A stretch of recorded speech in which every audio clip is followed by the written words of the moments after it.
Hey guys, how's it going? So we're moving on now to Unit 2. In this case, we're going to be actually looking at, instead of a single atom, we're going to be looking at multiple atoms that are all together. So molecular and ionic compounds, as well as metallic bonding. Before we begin, I just want to go through all the different topics that we're going to cover in this unit. The first is just kind of an introduction. What are the different types of chemical bonds? And then we're going to talk about intramolecular forces. We're going to talk about things like van der Waals forces, hydrogen bonding, things of that nature. Then we're going to talk about just what an ionic solid actually looks like, essentially just the lattice structure. Metals, what exactly do they look like? Some things that are things that you can do to metallic structure to change their properties. And then Lewis diagrams, learning how to draw a Lewis diagram, learning about resonance and formal charge. And then finally, Vesper and bond hybridization. Those are going to be the topics that we're going to be covering. So the first one, types of chemical bonds. Things that we're going to be talking about here: electronegativity. We're going to talk about the valence electrons, polar, nonpolar. How exactly can you use electronegativity to determine what type of bond it is? And finally, metallic bonds. What exactly is a metallic bond? So let's just jump right on into this. There's going to be four main types of bonds that you need to think about. The first one being covalent bonds. Covalent bonds are anytime atoms actually share electrons. When they get so close together that their orbitals overlap a little bit, and the hydrogen from the electron from the hydrogen here can be shared between the hydrogen as well as the carbon. So that's called a covalent bond. Now, I said there was four, even though you only see three things here. That's because covalent bonds are split into two separate things. There's polar covalent and non-polar covalent. Polar covalent is where you have uneven sharing of electrons, where the electron spends more time with one atom than it does with another. And we'll get into exactly what that means later on. Non-polar covalent means when there's equal sharing of electrons, when they're going back and forth, spending an equal amount of time on each atom. Then you have ionic bonds. Ionic bonds are exactly what it sounds like. They are whenever two ions get close together. Whenever a lithium that has lost an electron is now a positive charge, is going to start interacting with a fluorine here that has gained an electron, so it has a negative charge. Positive charges and negative charges will start to attract together, and whenever they attract together, that's going to form some form of bond. The last one is a metallic bond. This is, we're going to see this at the very end. This is a positive core, so positive cations that are kind of all together in this big sea of electrons. So let's go through and look at these different types of bonds now. Ionic bonds, just like I said before, you have cations and anions together. And typically, if you have one charges, so +1 and -1 charges, you end up in this alternating pattern of negative, positive, negative, positive, positive, negative, positive, negative. Not only is it going one way, but it's also going up and down. So negative, positive, negative, positive, negative, positive, negative, positive.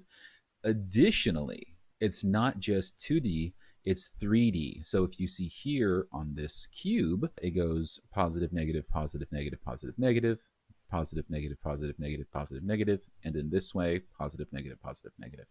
So you end up with this, what we call a lattice structure, where the structure of this is, cube or rectangular in nature. This is one reason why a lot of salt crystals are going to be cube. Anything that has both ions with a one charge, either +1 or -1, is going to end up looking kind of like this, kind of a cube in nature. This is a very stable in nature, because imagine if you have an ion right in the middle. You are having what, 1, 2, 3, 4, 5, 6 different positive charges all around you, one on top, bottom, left, right, and then forward and backward. That is kind of keeping you in check.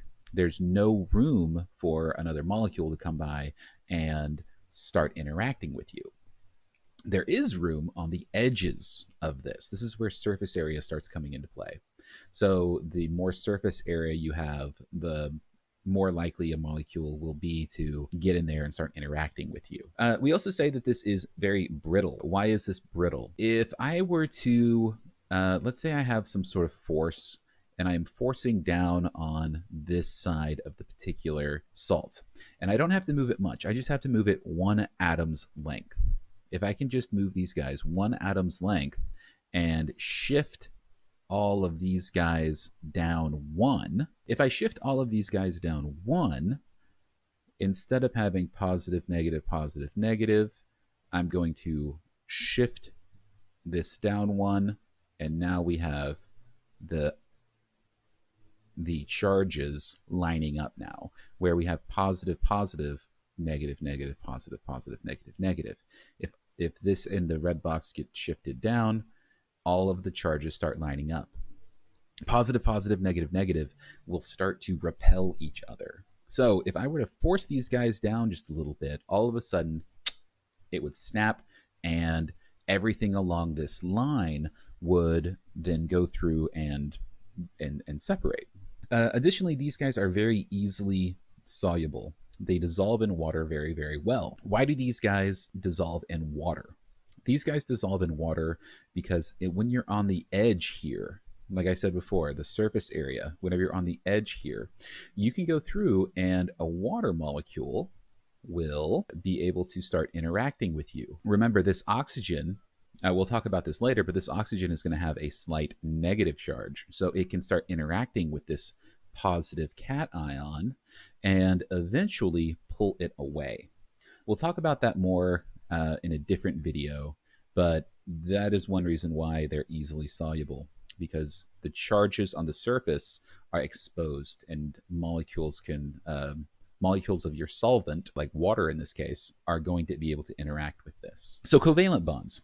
Covalent bonds are anytime that you have atoms that are sharing electrons. Remember, everyone is wanting a full outer shell. Everyone's wanting that full octet of electrons. Carbon, for example, only has 4. It would love to have 4 more electrons.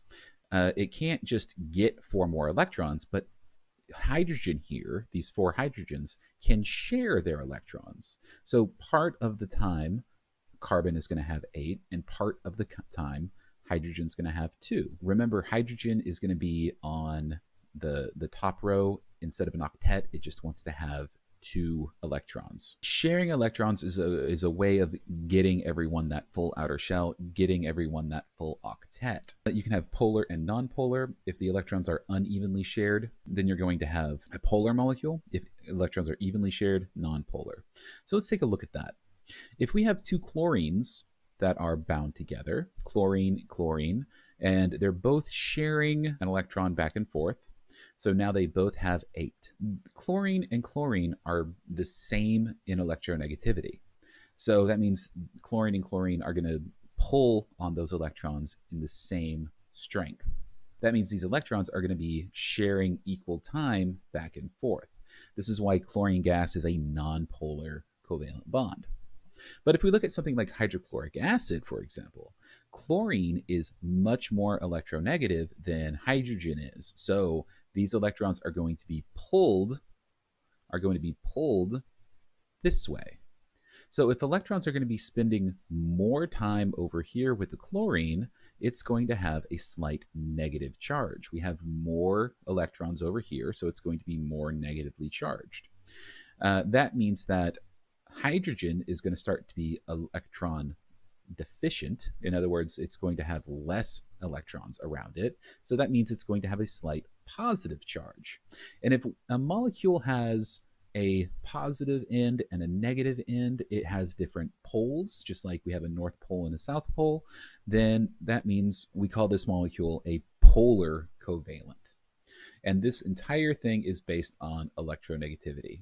So anytime that you're talking about a molecule, one of the things you want to look for is, what are the electronegative atoms? Remember, electronegative atoms are going to be in the top right. So things like nitrogen, oxygen, fluorine, chlorine, sulfur are going to be your things that are more electronegative. So speaking of electronegativity, if we look at the difference of the electronegativity between 2 atoms, So for example, if I go back to my periodic table and I flip on electronegativity, we can see here that fluorine is going to be 3.98, and something like lithium is 0.98. So if I look at these guys, what is the difference between that? The difference is going to be 3. If we go back to this chart, 3 is going to be a very ionic compound.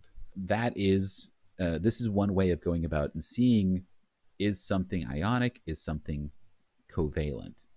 More importantly, this is going to be one way of figuring out if this is going to be a polar covalent or a non-polar covalent. If things are close together in terms of electronegativity, that means the electrons are going to be pretty well shared, and we consider that to be non-polar covalent. The cutoff here is 0.3. The cutoff for polar covalent is 1.7. I'm going to say this, depending on the textbook you use, these numbers may be different. There are some that say 1.8. Some people say 2. Some people say 0.35. These are just really general guidelines. If you notice here, there's no hard cutoff. Like many things in life, the type of bond kind of exists on a spectrum. So not going to be a hard and fast, I am non-polar, I am polar. It's for these people kind of in between, you're going to be mostly non-polar, but a little bit polar. And when we get into this area, we're going to get things, see things that do share electrons, but they really act like ionic compounds. A good example of this are going to be your acids and bases. Your acids and bases kind of exist in this area, where something like hydrofluoric acid is a covalent bond, but the hydrogen falls off rather easily. So that just shows that these bonds kind of exist on a spectrum, not necessarily a hard and fast, I am polar, I am ionic. It can be on a spectrum. The last thing here that we're going to talk about are metallic bonds. So these are things like, iron, cobalt, even aluminum. All of these are going to be metallic compounds. These metallic compounds exist as cations. So iron is going to be here, but we don't say it's actually an iron compound because there's still electrons here. The thing is that these electrons don't necessarily belong to one atom. These guys are all shared among all of the atoms here. These electrons this electron does not belong to just one metal ion. It belongs to all of them, and they're free to move around. This is one reason why metallic compounds have their properties. Think about this. If electrons are free to move around, then that means that electrically they're going to be very conductive. And electrical conductivity means just movement of electrons. And if these electrons are free to move around, then that means that they're going to freely move. That means that as far as conductivity goes, they can just move. This is one reason why we use metals for things like wires and things like that. Anything that we need to move electricity from one place to another, metal wires are usually the way to go.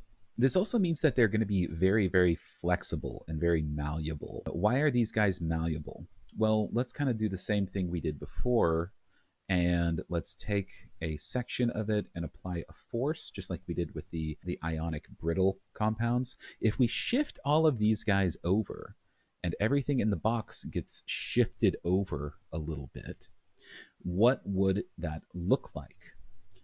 Well, honestly, not much would change. It's still going to be a positive cation and next to a positive cation with a bunch of electrons flowing all around them. There's no real change there. This is why you can actually go through and bend metal. This is why the more metallic things like sodium and lithium, if you've ever seen that, you can actually cut through sodium and lithium very, very, very easily. If you go through and look at something like pure copper, I can take a sheet of pure copper and just bend it. That's not a big problem. We'll get into where metal gets its strength and rigidity from later on when we talk about metal bonds in earnest. That is all the different types of bonds I have. This is going to be a little bit shorter video. I think this entire unit is pretty short. A lot of this is a review of pre-AP Chem. If you have any questions, please put some comments down. For my class, you guys know how to get a hold of me. I'll see you guys next time.